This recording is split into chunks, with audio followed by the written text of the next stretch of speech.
to The Hypnotist, the show that gives you inside access to cutting-edge hypnosis with real clients facing genuine issues. Brought to you by the hypnotherapist demanded by celebrities, CEOs, and even royalty, Adam Cox. These recordings took place live from Adam's clinic in London's world-famous Harley Street. So, get yourself comfortable and enjoy today's episode of The Hypnotist.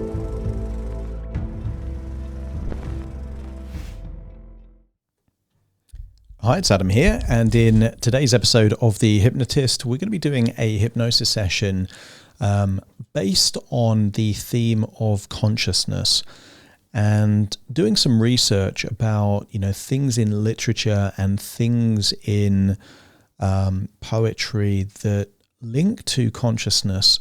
There was a particular poem by William Blake that I thought encapsulated a lot of the sentiment of how do we figure out what is even happening in the world. And really consciousness is our ability to have a sense of who we are in relation to other things. When people use phrases like someone's unconscious, what they mean is they're not aware of what's going on. Might be because they're in a coma, might be because they've been knocked out or they're asleep, but they're not conscious of what's happening. They're not aware of what's happening in the world. If I think about the conscious compared to the subconscious, hypnotically speaking, the conscious is those 7 plus or minus 2 things that you are aware of and can focus on in the moment. And they can be external things, using your senses, what you see, what you hear, what you feel, what you taste, what you touch. But they can also be internal things. And a lot of what I do in the world of hypnosis is get the people I'm working with to focus on their internal experience rather than their external experience. And that's their conscious focus, but getting their conscious focus on those intrinsic things enables me to take things from the subconscious into the conscious long enough for me to make a change. Now, this poem called Auguries of Innocence by William Blake, very old poem, gets a sense of what can happen in your own consciousness. And effectively, within your consciousness, within your imagination, anything is possible. And I think that's why this prose really, connected with me hypnotically, because so much of it crosses over with just the power of the imagination. So find a quiet place where you won't be disturbed, relax, and enjoy the session.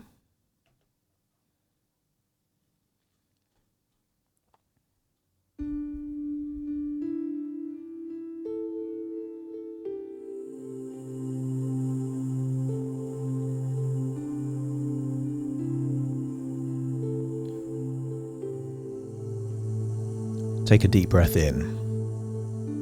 And as you breathe in a resourceful feeling of relaxation. And as you exhale, just get a sense that any stress, any worries, any tension is leaving your body as you exhale.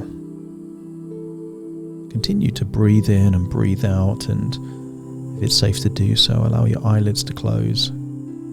And as they close, notice that more of your attention is on my words, the meanings of those words, and whatever representations your imagination turns those words into. I want you to get a sense that your mind is infinitely powerful. Things that can't happen in reality can happen within your imagination and within your consciousness. And part of that comes from your ability to harness all of that power within your subconscious. And I wonder what it would be like to see a world in a grain of sand and a heaven in a wild flower. What What if you could hold infinity in the palm of your hand and eternity in an hour? A robin redbreast in a cage puts all heaven in a rage. A dove house filled with doves and pigeons shudders hell through all its regions. A dog starved at his master's gate predicts the ruin of the state. A horse missed upon the road calls to heaven for human blood. Each outcry of the hunted hare, a fibre from the brain does tear. A skylark wounded in the wing, a cherubim does cease to sing.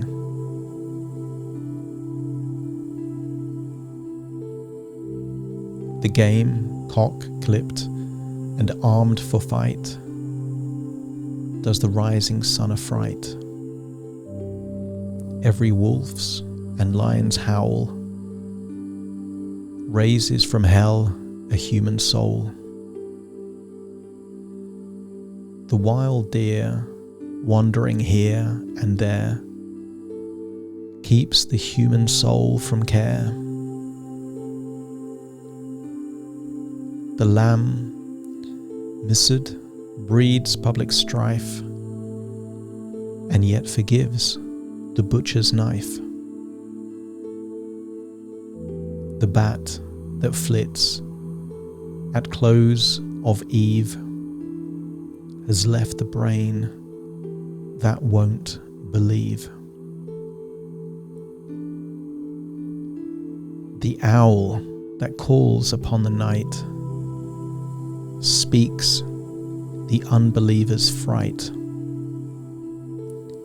He who shall hurt the little wren shall never be beloved by men. He who the ox to wrath has moved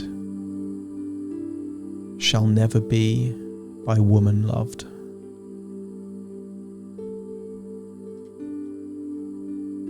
The wanton boy that kills the fly shall feel the spider's enmity. He who torments the chaffer's sprite weaves a boa in endless night. The caterpillar on the leaf repeats to thee thy mother's grief. Kill not the moth nor butterfly, for the last judgment draweth nigh. He who shall train the horse to war shall never pass the polar bar. The beggar's dog and widow's cat, feed them and thou wilt grow fat. The gnat that sings his summer song poison gets from slander's tongue.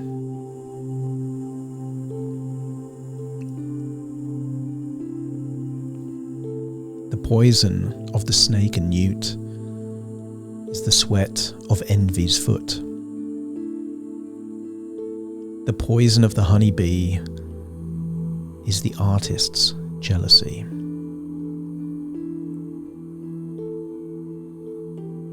The prince's robes and beggar's rags are toadstools on the miser's bags.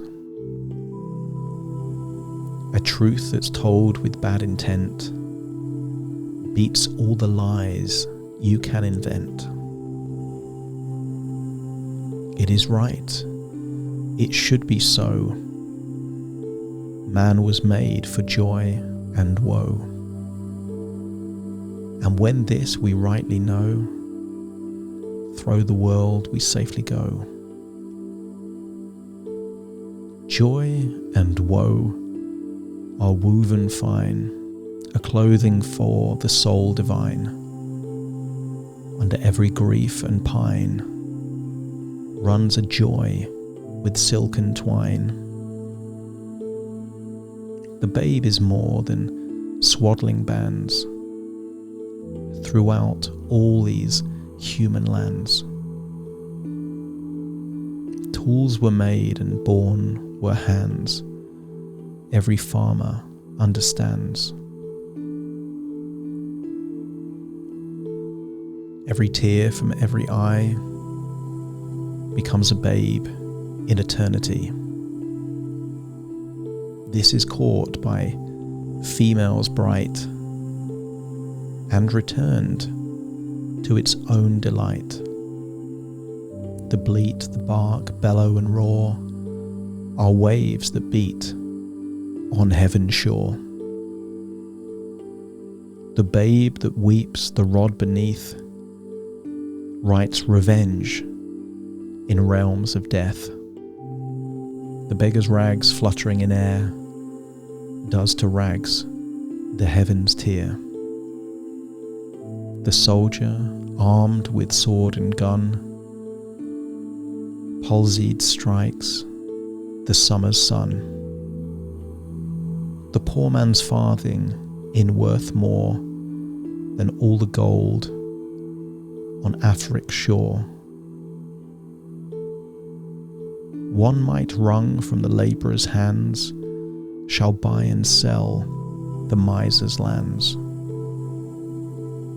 Or, if protected from on high, does that whole nation sell and buy. And he who mocks the infant's faith shall be mocked in age and death. He who shall teach the child to doubt the rotting grave shall never get out. And he who respects the infant's faith triumphs over hell and death. The child's toys and the old man's reasons are the fruits of the two seasons. The questioner who sits so sly shall never know how to reply. He who replies to words of doubt doth put the light of knowledge out. The strongest poison ever known came from Caesar's laurel crown. Naught can deform the human race like the armour's iron brace. When gold and gems adorn the plough, to peaceful arts shall envy bow. A riddle all the crickets cry is to doubt a fit reply. The emmet's inch and eagle's mile make lame philosophy to smile. He who doubts from what he sees will never believe. Do what you please. If the sun and moon should doubt, they'd immediately go out. To be in a passion you good may do, but no good if a passion is in you. The whore and gambler by the state, licensed, build that nation's fate. The harlot's cry from street to street shall weave old England's winding sheet.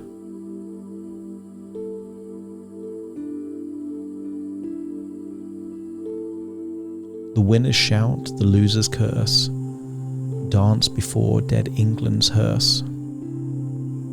Every night and every morn, some to misery are born. every morn and every night. Some are born to sweet delight. Some are born to sweet delight, and some are born to endless night. We are led to believe a lie when we see not through the eye, which was born in a night to perish in a night, when the soul slept in beams of light. God appears and God is light to those poor souls who dwell in the night. But does a human form display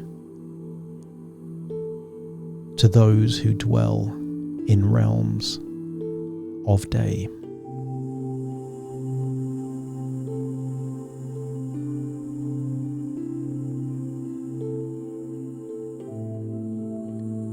Allow the power of your subconscious mind to create